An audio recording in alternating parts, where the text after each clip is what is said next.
بسم اللہ الرحمن الرحیم۔ السلام علیکم ورحمۃ اللہ وبرکاتہ۔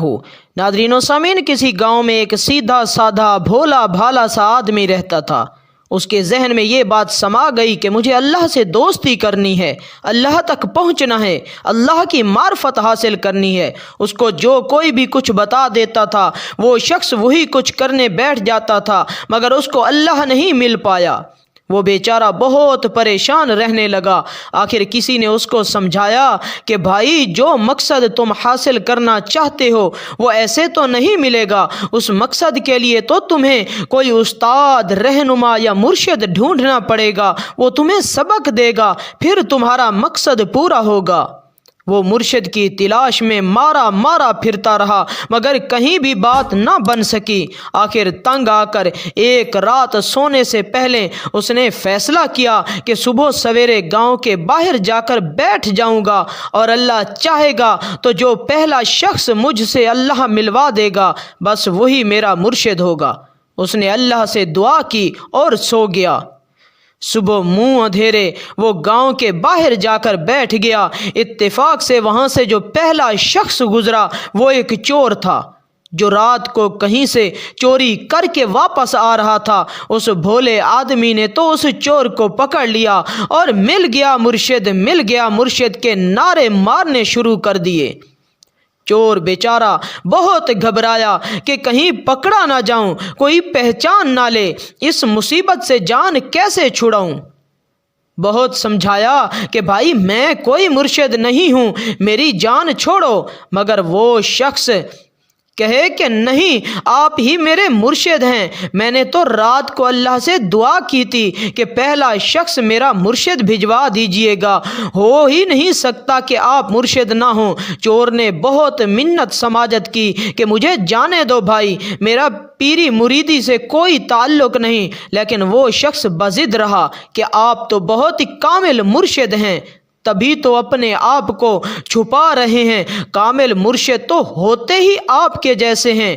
آخر چور نے جان چھڑانے کے لیے یہ ترکیب سوچی کہ بھائی ٹھیک ہے، میں نے تمہیں مرید کر لیا، اب تم جاؤ اور سامنے جو درخت ہے اس کے نیچے جا کر اللہ کے حضور سجدے میں گر جاؤ، اور جب تک میں خود نہ آؤں تم نے سجدے سے اٹھنا نہیں ہے۔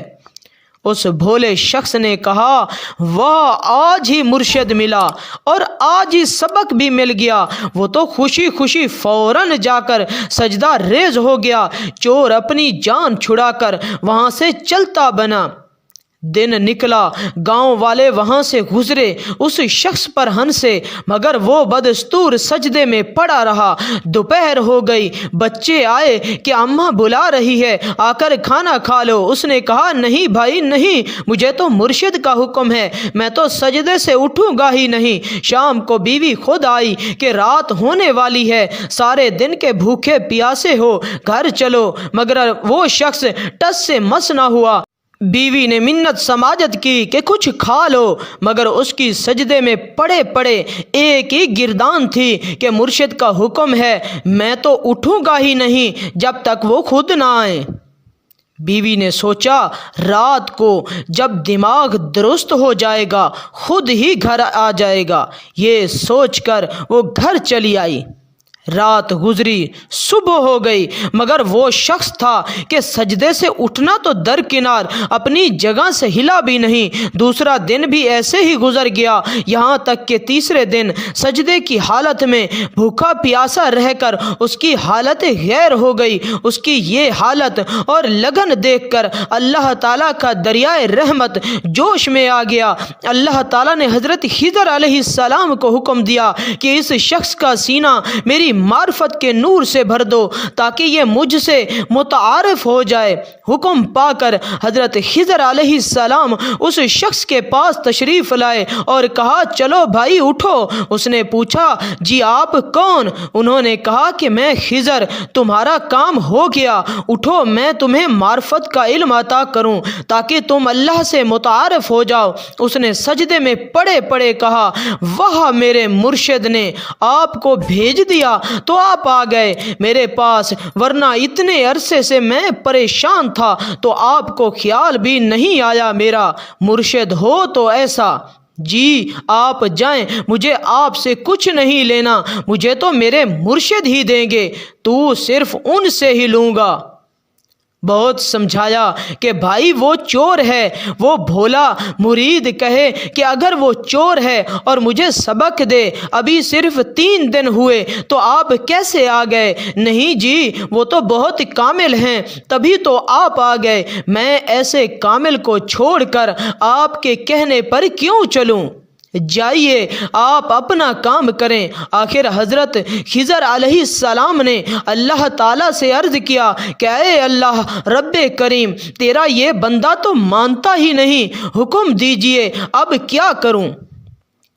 اللہ تعالیٰ نے حکم دیا کہ جیسے میرا یہ بندہ کہتا ہے وہ کرو، جاؤ پہلے اس چور کو علم عطا کرو اور پھر وہ اس کو عطا کرے۔ آخر حضرت خضر علیہ السلام اس چور کے پاس پہنچے اور اس کو غسل کروا کر توبہ کروا کر علم معرفت منتقل کیا، پھر اس کو لے کر اس بھولے مرید کے پاس آئے اور چور نے وہ علم اس مرید کو منتقل کر کے اللہ کی معرفت عطا کی، اور اس چور نے بے اختیار یہ کہا کہ وہ مرید ہو تو ایسا جو پیر کو نواز دے۔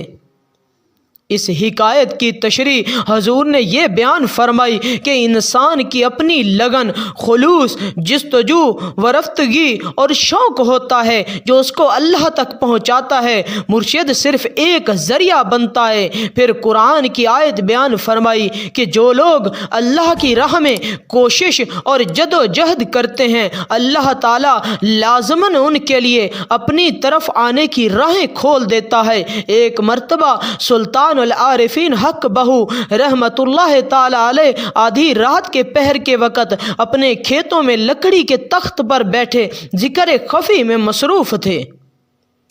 حسن اتفاق ایک بارات راستے بھولنے کی وجہ سے لالٹین کی روشنی دیکھ کر وہاں پہنچی۔ آپ ہو کے ذکر میں مستغرق تھے۔